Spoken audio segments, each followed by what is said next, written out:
Hello, friends, fiends, and fellow UBTubers, and welcome to episode 708 of the Daily Comic and Collectible.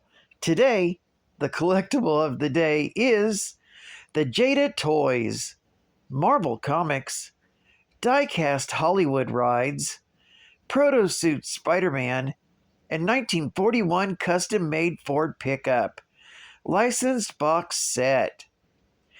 This company created a category of collectibles in their metals die-cast line called Hollywood Rides. Hollywood Rides captures the essence of Hollywood's most iconic vehicles and delivers them as die-cast collectibles with the iconic Jada style. From authentic movie vehicles to inspired by models, Jada delivers fan-favorite franchises across pop culture. Now you have the power and responsibility to collect Spider-Man's ride from the Marvel line of die-cast vehicles. Spidey's classic American 1941 Ford vehicle design is enhanced with iconic webbing and icons, and includes a 100% die-cast figure. Licensed by both Ford and Marvel, the custom paint job on this 1/32nd scale 1941 Ford pickup is inspired by the Proto-Suit Spidey. The high-end casting method allows for feature-rich details in this authentic die-cast vehicle, including real working rubber wheels, opening doors, and premium deco. Also includes a 1.65-inch Spider-Man die-cast figure, straight out of the pages of Marvel Comics.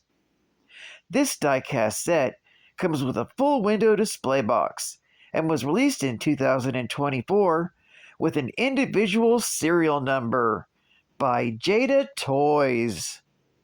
Now, the comic of the day is Amazing Spider-Man Annual, Volume 1, Issue number 11, with a cover date of August 1977.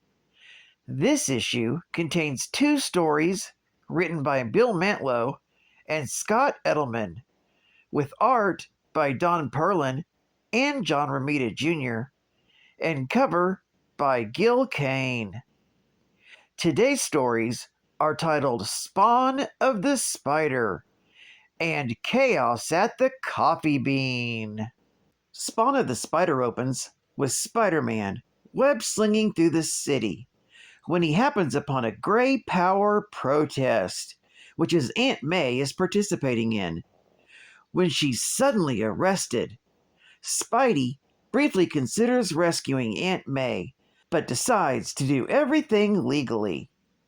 Rushing to the courthouse as Peter Parker, he pays bail for his Aunt May, but is worried because the $200 check he cut may bounce. After unsuccessfully getting an advance from J. Jonah Jameson, Mary Jane suggests that Peter joins in being an extra for a movie being filmed in the city titled Spawn of the Spider. On the set, Peter witnesses one of the actors in a ridiculous spider monster costume slip and is about to fall to the ground from the side of the building.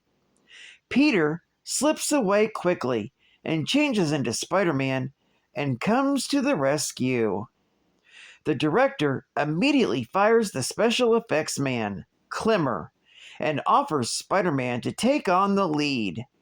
Spidey agrees, but demands to be paid in cash. Later that night, someone vowing revenge against the production hires 3 crooks, the strong man, the tumbler, and the acrobat, to put on new, reinforced exoskeleton spider-themed costumes and attack the production as the Spider Squad. Sure enough, the Spider Squad attacks the set, causing major destruction, and gets locked in battle with Spider-Man in a knockdown, drag-out fight. However, they manage to get away when they tag Spider-Man with a temporary poison and escape in a boat.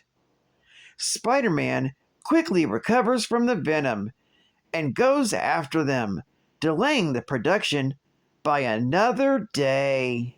Realizing that Clemmer probably had something to do with it, he travels to Clemmer's apartment. There, he's attacked by the Spider Squad, who once again manage to escape. But not before Spider-Man can tag their car with a spider tracer. Spider-Man then tracks them to an abandoned barn. He then battles the Spider Squad once more. Unfortunately, Spidey ends up getting caught in a giant fake spider web. However, Spider-Man manages to break free from the sticky substance and still manages to defeat all three of the Spider Squad. When looking for Clemmer, Spider-Man finds him unconscious under a pile of hay. He suddenly realizes that someone is trying to frame Clemmer and that he's probably walked right into the trap. Sure enough, when Spider-Man gets Clemmer and the Spider Squad to safety, the building is blown up by Anton de Leonidas, the film's financier, who is hoping to cash in on the insurance of the failed project. Spider-Man then tracks down de Leonidas and easily defeats him and turns him over to the police. A little later, Peter Parker is down because he couldn't earn enough money and that his check will surely bounce. But all turns out well for Peter when the charges against Aunt May are suddenly dropped and the court nullifies the bail payment and returns the check to Peter. Chaos at the Coffee Bean opens with Peter and Mary Jane out on a date when they happen by their old haunt, the Coffee Bean. They happen to show up on a night when up-and-coming musician Paul Cassidy is playing a gig. The performance, though, is interrupted by the arrival of a gun-toting thief who demands everyone turn over their valuables. Paul tries to be a hero and is taken hostage, but upon leaving the Coffee Bean, we learn that Paul is in league with the thief. Peter sneaks out and changes into Spider-Man and goes after the crooks. However, when he returns back to the Coffee Bean as Peter Parker, he finds Mary Jane is angry at him for leaving her behind to fend off sleazeballs who are trying to pick her up. The angry MJ leaves Peter, who once again chalks up his bad luck to the whole experience. This story is continued in The Amazing Spider-Man, issue number 172. Geek Fact: this story is considered a key issue, featuring the first appearance of the Spider Squad, Strongman, Tumbler, and Acrobat. And most importantly, the second story, Chaos at the Coffee Bean, features the first artwork done by John Romita Jr.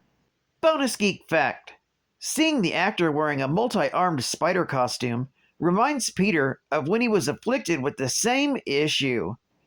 That happened in Amazing Spider-Man, issue number 100 and issue number 101, from September and October of 1971 respectively.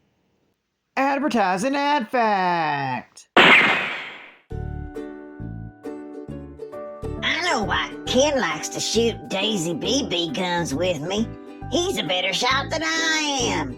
And I like shooting with him simply because it gives us an opportunity to spend some time together. Sometimes we set up targets down in the basement, or else we'll get out in the backyard ourselves, plinking away and talking. I found it's a terrific way for a father and son to get to know each other better. At the same time, I think it's helping Ken develop a sense of responsibility, as well as confidence in himself through his own achievements, and that's important at any age. Daisy, growing up with American boys since 1886. State or local laws may regulate the sale of BB guns to persons under a specific age. And final geek fact. Anton Levionitis was a criminal and the movie's film producer who was hoping to cash in on the insurance for the movie's failure. So he hired 3 thugs to make that happen. He supplied the 3 criminals with costumes that had built-in exoskeleton suits that gave the strong man more strength. The acrobat received uncanny agility from his suit, and the tumbler, who wanted revenge on Spidey for past captures, received his exoskeleton suit that gave him the ability to control 6 total arms at once. However, in the end, all 3 were defeated by Spider-Man, and Anton was handed over to the police. Well, I'd like to thank you for joining me for another Daily Comic and Collectible, and I hope to see you again Tuesday. This is Cut Fun Comics Man, and I'll catch you on the flip, baby. Over and out.